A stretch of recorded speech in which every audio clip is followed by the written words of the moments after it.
Assalamualaikum warahmatullahi wabarakatuh, keluarga Qurani. Waduh, sebentar lagi Ramadan. Jangan lupa ditunggu ada satu channel yang pastinya bermanfaat untuk keluarga kita. Karena di dalamnya ada kultum,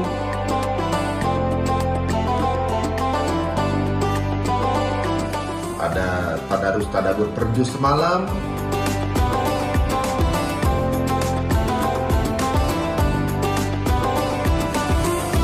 udah gitu ada juga podcast Islami.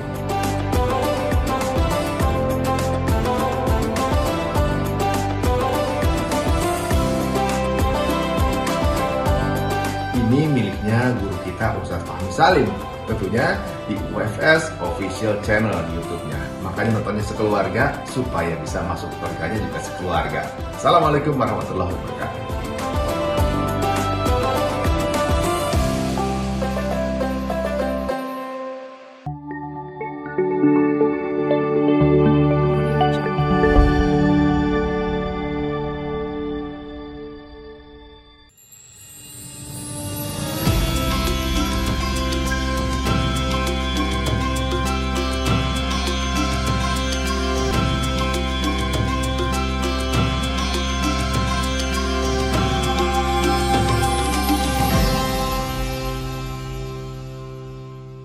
Assalamualaikum warahmatullahi wabarakatuh.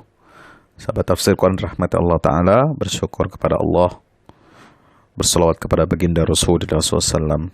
Alhamdulillah, pagi ini betul-betul kita merasakan manisnya dan indahnya hidup di bulan suci Ramadan. Ya.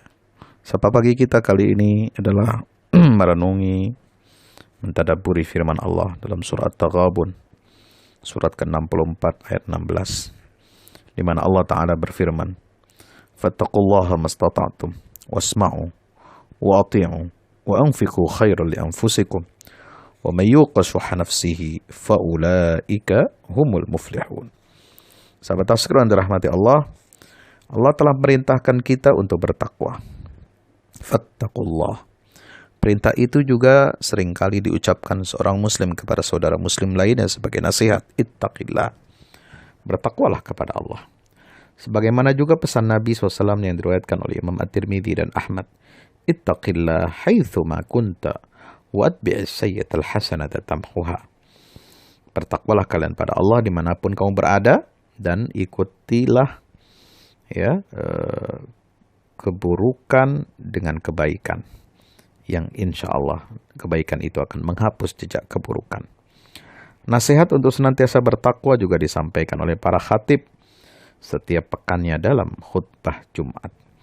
Takwa adalah menjalankan segala perintah Allah dan menjauhi semua larangannya sesuai dengan kemampuan kita.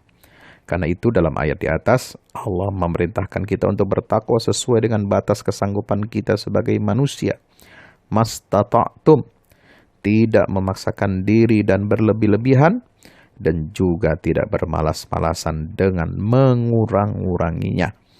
Dalam keadaan apapun, dan dalam situasi seperti apapun, kita harus menjaga ketakwaan kita, menjaga rasa takut kita kepada Allah. Maka dengarkanlah dan taatilah. Sami'na wa ata'na. Walaupun jalan takwa yang kita lakukan mungkin terasa berat, terjal dan penuh resiko, meskipun keteguhan kita yang berusaha menjalankan seluruh perintah dan menjauhi larangannya mungkin mendapatkan cibiran manusia. Sebelum memerintahkan kita untuk bertakwa, pada ayat sebelumnya, yaitu ayat 14-15, Allah memperingatkan kaum beriman bahwa anak-anak, istri, dan harta adalah fitnah. Innama amwalukum wa auladukum fitnah. Ya. Mereka bisa menjadi ujian dan musuh bagi ketakwaan kita. Terkadang godaan terbesar yang menggelincirkan seseorang dari jalan takwa justru dari orang-orang terdekatnya. Seringkali yang menjauhkan kita dari barisan orang-orang bertakwa adalah fitnah harta. Ya, sebagaimana dinyatakan dalam surah At-Taghabun ini ayat 14-15. Ya ayyuhalladzina amanu inna min azwajikum wa auladikum aduwwan lakum fahdharuhum. Ya. Wahai orang beriman, sungguhnya di antara istri-istrimu dan anak-anakmu ada yang menjadi musuh bagimu. Maka berhati-hatilah kamu terhadap mereka. Dan jika kamu maafkan dan kamu santuni serta ampuni mereka, maka sungguh Allah Maha Pengampun lagi Maha Penyayang. Innama amwalukum wa auladukum fitnah. Ya, wallahu indahu ajrun azim. Sungguhnya hartamu dan anak-anakmu itu hanyalah cobaan bagimu, dan di sisi Allah pahala yang besar. Setelah kedua ayat tersebut, Allah kemudian meminta kita untuk bertakwa sesuai dengan kemampuan, mendengarkan dan mentaati. Lalu bagaimana caranya menjaga ketakwaan, menjaga agar terhindar dari fitnah anak-anak, istri, dan harta benda kita? Allah menyatakan di ayat 16, wa anfiqu khairan li anfusikum. Infakkanlah harta yang baik untuk dirimu. Dan barang siapa wa may yuqashuha nafsi faulaika humul muflihun. Siapa yang dirinya terjaga dari kekikiran, mereka itulah orang-orang yang beruntung. Ada orang yang tidak mau melakukan korupsi, tetapi karena didesak oleh gaya hidup anak-anak dan istrinya, akhirnya terjerumus dalam korupsi. Banyak pemimpin yang berusaha menjalankan kepemimpinannya secara adil, tetapi jatuh ke dalam sistem nepotisme dan kolusi karena desakan anak-anak dan istrinya.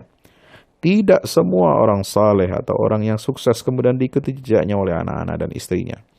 Putra Nabi Nuh alaihi salam membangkang seruan ayahnya ketika sang ayah mengatakan, "Ya bunayyar kam ma'ana wala takum ma'al kafirin." Wahai anakku yang kusayangi, naiklah sini ke atas perahu bersama ayah, dan jangan kamu bersama orang-orang yang kafir. Begitu juga istri Nabi Lut alaihi salam yang menolak. Ya. Menolak untuk apa? Menolak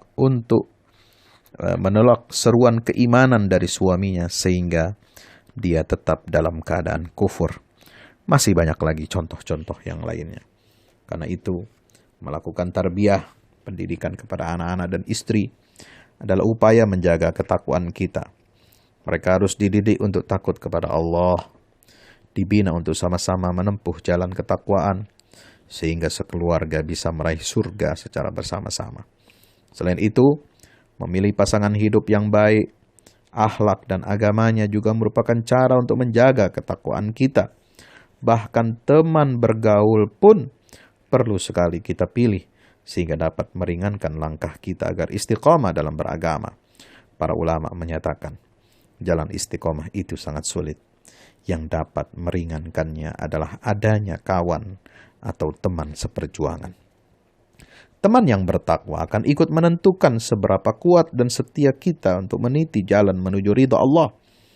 Allah berfirman dalam surah Az-Zukhruf, surat 43 ayat 67. Al-akhillau yawma idzin ba'duhum li ba'din aduun illal muttaqin.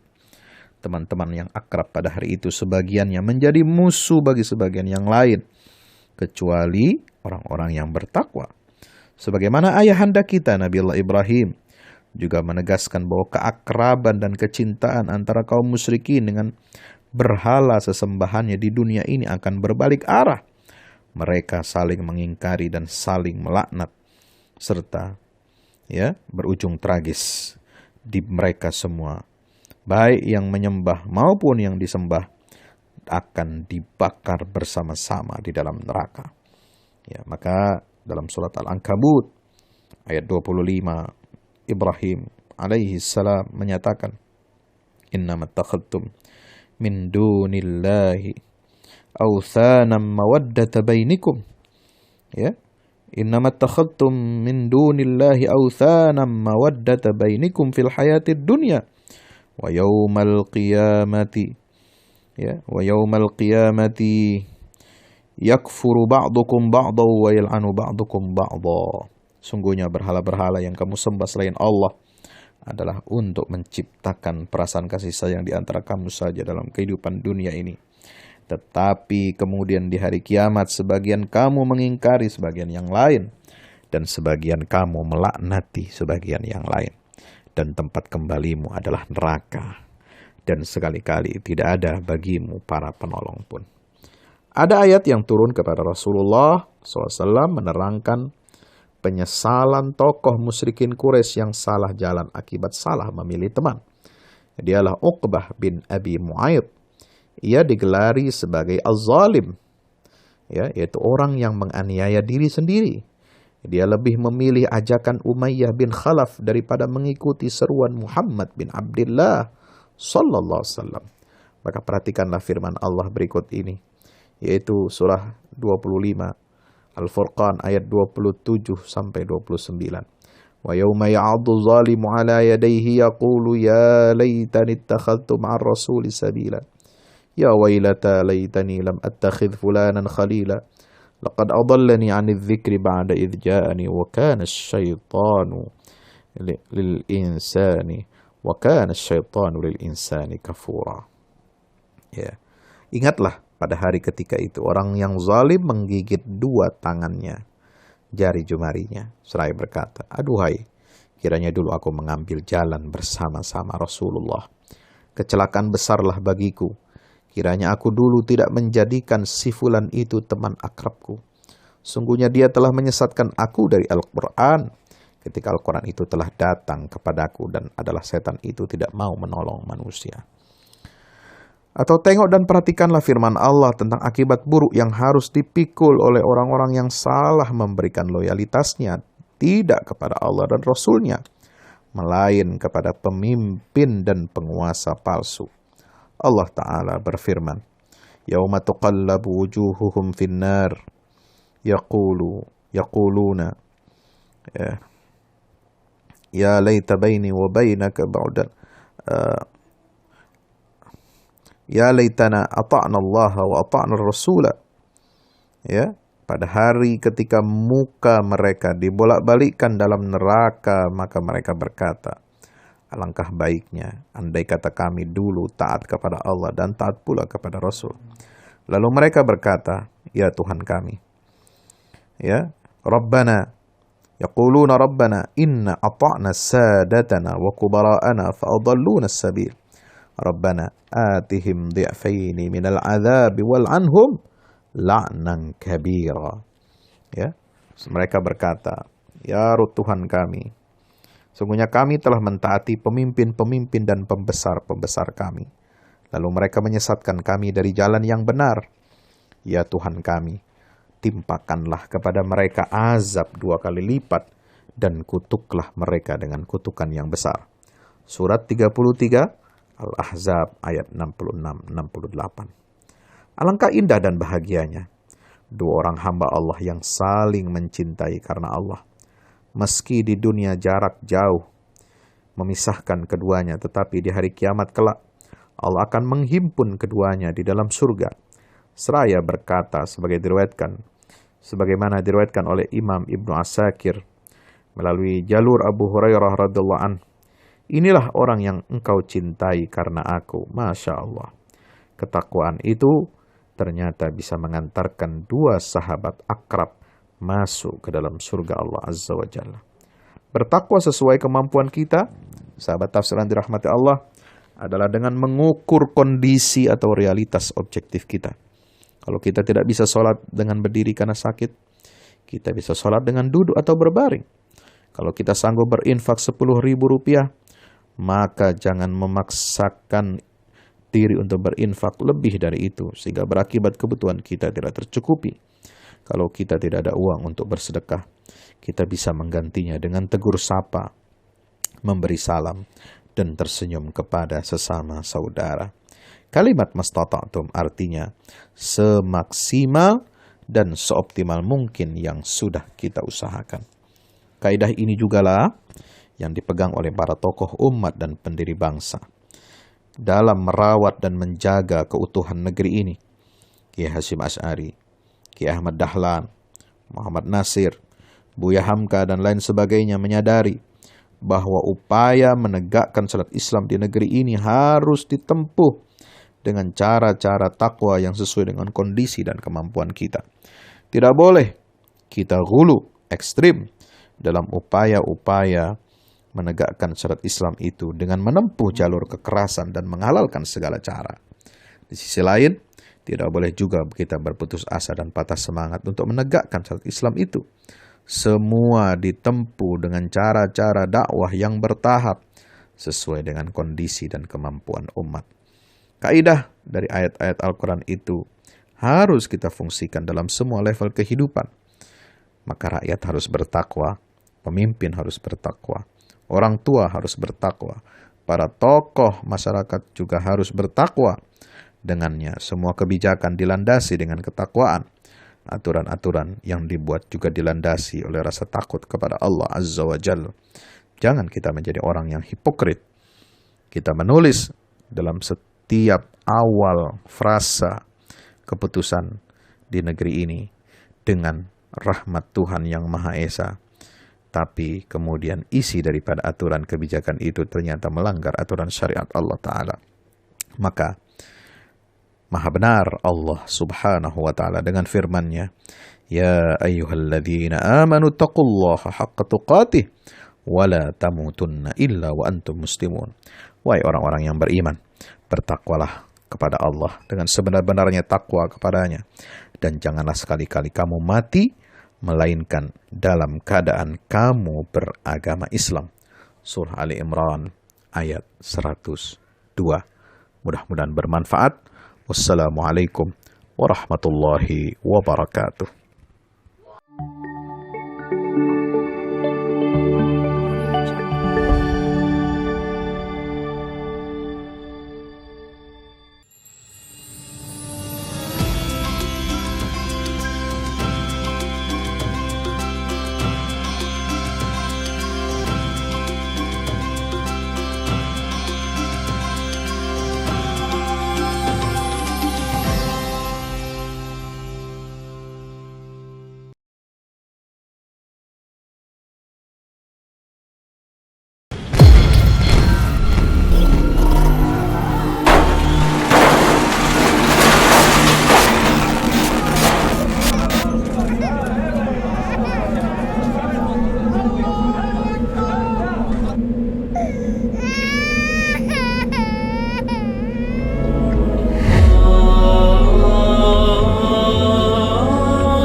Assalamualaikum warahmatullahi wabarakatuh. Bapak Ibu para pemirsa, saya Ustadz Fadlan mengajak Bapak Ibu kita semua, ayo kita membuat investasi masa depan bersama Al-Fahmi Institute. Gedung ini sedang dibangun, membutuhkan segala dukungan dari kita semua. Maka itu saya mengajak Bapak Ibu semua, hari-hari dengan kebaikan, hari-hari dengan berinfak, hari-hari dengan bersedekah, hari-hari dengan berwakaf. Dan sangat tepat Bapak Ibu memilih wakaf bersama Al-Fahmi Institute untuk generasi Quran akan datang. Rekeningnya ada di BCA, Muamalat, dan BSN. Ada di bawah sini. Ayo, dengan Al-Fahmi Institute kita mencerdaskan umat dengan Al-Quran untuk Indonesia lebih baik. Wassalamualaikum warahmatullahi wabarakatuh.